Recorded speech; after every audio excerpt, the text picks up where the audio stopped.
অন্নপূর্ণা যোজনার গুরুত্বপূর্ণ খবর।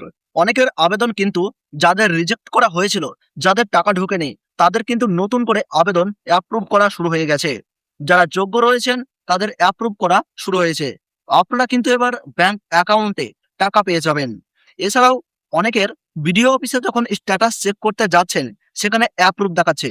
আবার আগে অ্যাপ্রুভ ছিল, কিন্তু এখন আপনারা যখন নিজেরা স্ট্যাটাস চেক করছেন, সেখানে for further verification, under process বা কারো রিজেক্ট দেখাচ্ছে। কেন? এই সমস্ত বিষয়, এছাড়াও ক্লেম করার পর কিভাবে আবার যাচাই হবে, কারা ক্লেম করবেন কারা করবেন না, এই সমস্ত ডাউটগুলো আজকের ভিডিওতে ক্লিয়ার করার চেষ্টা করব।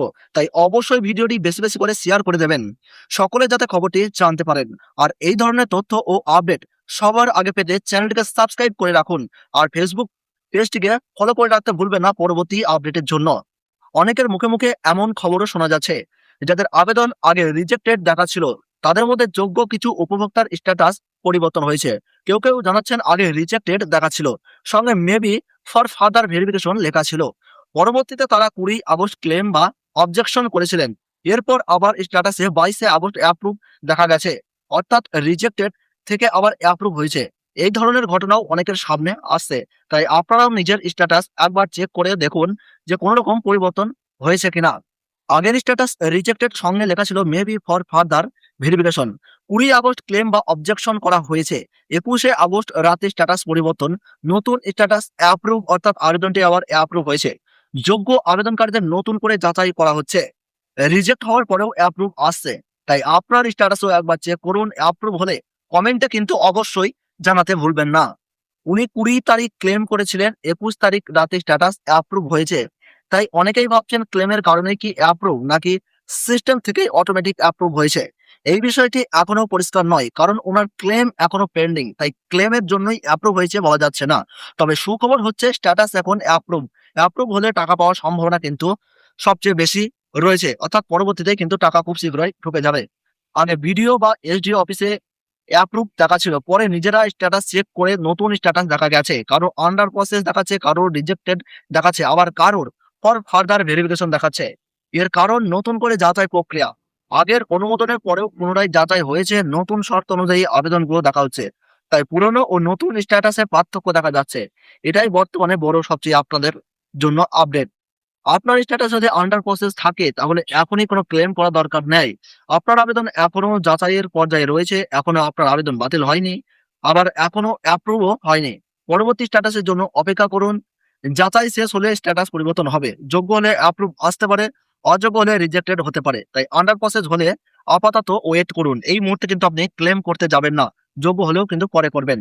ফর ফার্দার ভেরিফিকেশন দেখালে নিচের কারণ দেখুন, কেন আপনাকে আবার যাচাই করা হচ্ছে তা সেখানে থাকতে পারে। 3টির বেশি রুমের কারণ দেখাতে পারে, 50 ডেসিমলের বেশি জমির কারণ দেখাতে পারে, 10,000 টাকার বেশি আয়ের কারণ থাকতে পারে, গভর্নমেন্ট এমপ্লয়ি সংক্রান্ত কারণ থাকতে পারে।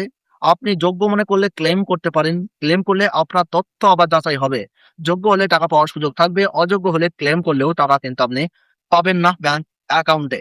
আপনার স্ট্যাটাস যদি রিজেক্টেড দেখায়, তাহলে আগে নিচে কারণটি ভালো করে দেখুন। আপনি মনে করেন আপনি যোগ্য, তাহলে ক্লেম বা অবজেকশন করতে পারেন। আপনার তথ্য আবার যাচাই করা হবে। প্রয়োজনীয় তথ্য ও ডকুমেন্ট জমা দিতে হবে। যাচাইয়ের পর যোগ্য হলে অ্যাপ্রুভ হতে পারেন, অযোগ্য হলে আবেদন আবার রিজেক্টেড হতে পারে। তাই যোগ্য হলে অবশ্যই ক্লেম করুন, চুপচাপ বসে থাকবেন না।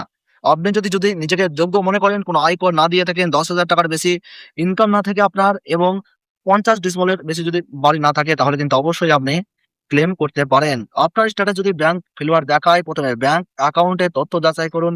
ব্যাংক অ্যাকাউন্টে ডিবিটি লিঙ্ক আছে কিনা দেখুন, আধার ও ব্যাংকের নাম একই আছে কিনা দেখুন, ব্যাংক অ্যাকাউন্ট সক্রিয় আছে কিনা দেখুন, নাম বা তথ্যের ভুল থাকলে সংশোধন করুন। ডিবিটি লিঙ্ক না থাকলে ডিবিটি লিঙ্ক করুন, তারপর ক্লেম বা অবজেকশন করতে পারেন। ব্যাংক ভ্যালিডেশন ঠিক করার কথা উল্লেখ করুন। পুনরায় টাকা পাঠানোর জন্য আবেদন করুন, তাহলে কিন্তু আপনি সরাসরি টাকা পেয়ে যাবেন। এখানে বলা হয়েছে ব্যাংক অ্যাকাউন্টে ডিবিটি লিঙ্ক ছিল না, এই কারণে একজনের ব্যাংক ভ্যালিডেশন ফেলিওর হয়েছিল। বর্তমানে সমস্যাটি সংশোধন করেছি, আবার ব্যাংক অ্যাকাউন্টে ডিবিটি লিঙ্ক করা হয়েছে, ব্যাংকের প্রয়োজনীয় তথ্য সঠিক রয়েছে। তাই আমার আবেদনটি পুনরায় যাচাই করা হোক। আমি যদি যোগ্য হয়ে থাকি, তাহলে পুনরায় আমার টাকা পাঠানোর ব্যবস্থা করা হোক। প্রয়োজনীয় ডকুমেন্ট আমি জমা দিচ্ছি, ধন্যবাদ। আপনারা কিন্তু এভাবে অবশ্যই ডেসক্রিপশনে লিখতে পারেন। অনেকের আন্ডার প্রসিডিউর থাকার সময় আবার মডিফাই অপশনও দেখা যাচ্ছে। আপনার ফর্মে কোনো ভুল থাকলে মডিফাই অপশনে গিয়ে সেটি সংশোধন করতে পারে নাম বা অন্যান্য তথ্য ভালো করে যাচাই করুন। ভুল তথ্য থাকলে সংশোধন করে নিন, তবে অকারণে কোনো তথ্য পরিবর্তন করবেন না, সঠিক তথ্যই জমা দিন, পরবর্তীতে আবার যাচাই করা হতে পারে। তাই সাবমিট করার আগে সবকিছু কিন্তু সরাসরি দেখে নিন।